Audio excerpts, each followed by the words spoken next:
रंगापुर नाम के गांव में शालिनी नाम की एक औरत रहा करती थी। उसे दो बेटियां थी।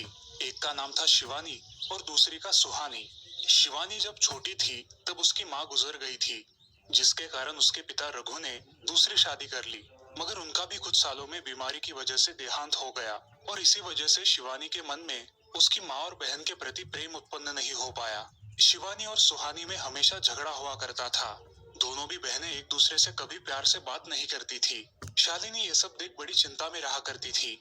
ऐसे ही एक दिन शिवानी सुहानी, चलो आ जाओ, खाना खा लो। हाँ माँ, आई। हाँ माँ, मैं भी आई। ऐसा कहकर दोनों बेटियां वहां आ जाती है और देखती है तो उनकी माँ ने उन दोनों के लिए गाजर का हलवा बनाया था।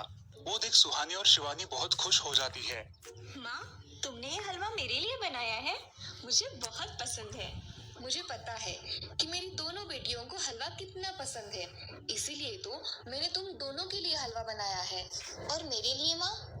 अरे हाँ बेटी, मैंने तुम्हारे लिए भी बनाया है। चलो अब जल्दी से खा लो, तुम दोनों को कॉलेज भी तो जाना है ना। जी माँ, मैं ये कटोरी ले लूं? मुझे जल्दी पहुंचना है कॉलेज में। हाँ ले लो। और सुहानी, तुम ये वाली कटोरी ले लो। जी माँ।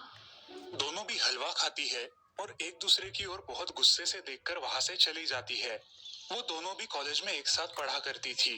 फर्क सिर्फ इतना था कि शिवानी थर्ड ईयर में थी और सुहानी फर्स्ट ईयर में। उन दोनों में 2 साल का अंतर था। फिर भी दोनों में हमेशा नोकझोंक हुआ करती थी, जैसे कि वो दोनों एक दूसरे के दुश्मन हो। ऐसे ही एक दिन दीदी, मेरे कॉलेज की ट्रिप जाने वाली है। तुम्हारी भी ट्रिप जाने वाली है क्या? हाँ, मेरी भी जाने वाली है, मगर मेरा जाने का मन नहीं है। क्यों दीदी? क्योंकि वहाँ पे तुम हो। मुझे भी कोई शौक नहीं है तुम्हारे साथ आने का। मैंने ऐसे ही पूछ लिया। मैं जा रही हूँ। शिवानी और सुहानी एक दूसरे की ओर मुंह फेरकर वहां से चली जाती है। अगले दिन दोनों भी कॉलेज में जाती है। तब उनके टीचर उनसे पूछते हैं, शिवानी, तुम कॉलेज की ट्रिप में आने वाली हो? जी सर, मैं आने वाली हूँ। ठीक है, मैं तुम्हारा नाम लिखवा देता हूँ। जी सर। ऐसा बोलकर टीचर ट्रिप के लिए जाने वाले विद्यार्थियों की लिस्ट बना लेते हैं। घर आकर शिवानी और सुहानी ये बातें अपनी माँ को बताती है। सुहानी, शिवानी, तुम दोनों ट्रिप के लिए जा रही हो, मगर वहाँ जाके झगड़ा मत करना, नहीं तो ट्रिप पे जाने की कोई जरूरत नहीं है। नहीं माँ, हम झगड़ा नहीं करेंगे। हाँ माँ, हम झगड़ा नहीं करेंगे। तो फिर ठीक है, तुम दोनों जाओ। ये लो ट्रिप के लिए पैसे, और बाकी के ये तुम्हारे पास ही रखना। माँ, हम कल जाएंगे और 2 दिन के बाद वापस आएंगे। ठीक है, चलो अब सो जाते हैं, कल तुम दोनों को निकलना है। अब वो सब खाना खाकर सो जाती है। अगले ही दिन सुबह उठकर वो दोनों भी अपने अपने बस में बैठकर ट्रिप के लिए निकल जाती है और इधर शालिनी अपने काम में व्यस्त हो जाती है। ऐसे ही कुछ देर बाद शालिनी को शिवानी का फोन आता है। माँ, हम दोनों यहाँ ट्रिप की जगह पहुँच गए हैं। अच्छा बेटी, तुम दोनों ठीक हो ना? हाँ माँ, मैं रखती हूँ, हमें यहाँ अलग अलग स्पॉट देखने जाना है। ठीक है, और जब वक्त मिले तो फोन कर देना। हाँ माँ, अपना और सुहानी का ख्याल रखना। हाँ माँ। फोन रखने के बाद शिवानी और उसके क्लास के सारे दोस्त वहाँ की एक जगह देखने जाते हैं। सुहानी भी उसके क्लास के साथ एक दूसरी जगह देखने निकल जाती है। सारे बच्चे एक साथ घूमकर वापस आते हैं। शिवानी सुहानी को ढूंढती है, मगर सुहानी उसे कहीं दिखाई नहीं देती। इसीलिए शिवानी को बड़ी चिंता होने लगती है। अरे, ये सुहानी कहाँ रह गई? इसका तो कुछ भी पता नहीं, कहाँ ढूंढूं इसे? तभी शिवानी को सुहानी दिखाई देती है और उसके जान में जान आ जाती है। सुहानी, कहाँ गई थी तुम? मुझे कितनी चिंता लग गई थी तुम्हारी। अरे, मैं यहाँ ही थी मेरी सहेलियों के साथ। मुझे कुछ नहीं हुआ। ऐसा बोलकर सुहानी वहाँ से चली जाती है। दूसरे दिन सब लड़के लड़कियाँ जल्दी उठकर अपनी तैयारी कर लेते हैं और पहाड़ पर जाने के लिए निकलते हैं। वो सब आज थोड़ा घूमकर शाम तक निकलने वाले थे। सब विद्यार्थी एक हिल स्टेशन देखने चले जाते हैं।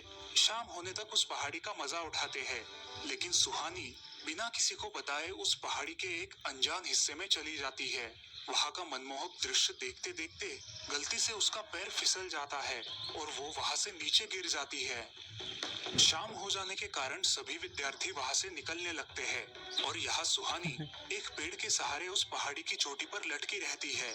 शिवानी सभी विद्यार्थियों में अपनी बहन को ढूंढती है, लेकिन वो उसे कहीं नहीं मिलती। सुहानी को ढूंढते ढूंढते शिवानी वापस उसी पहाड़ी के पास आती है और उसे आवाज लगाती है।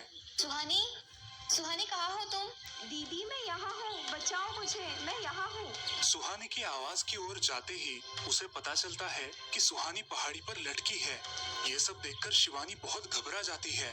शिवानी अपनी पूरी ताकत लगाकर उसे ऊपर खींच लेती है। तुम यहाँ क्यों आई थी? अगर तुम्हें कुछ हो जाता तो मैं क्या करती? माँ को क्या जवाब देती?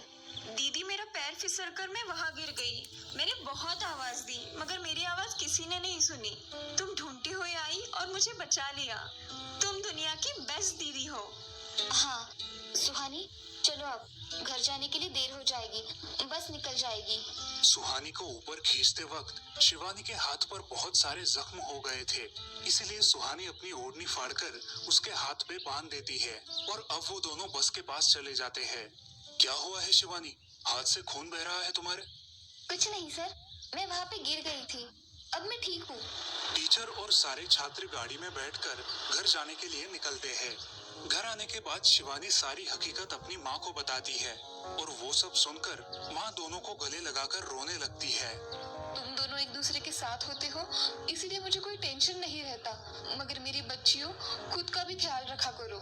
उस दिन के बाद दोनों सौतेली बहनों ने अपने बीच की सब नोकझोंक बंद कर दी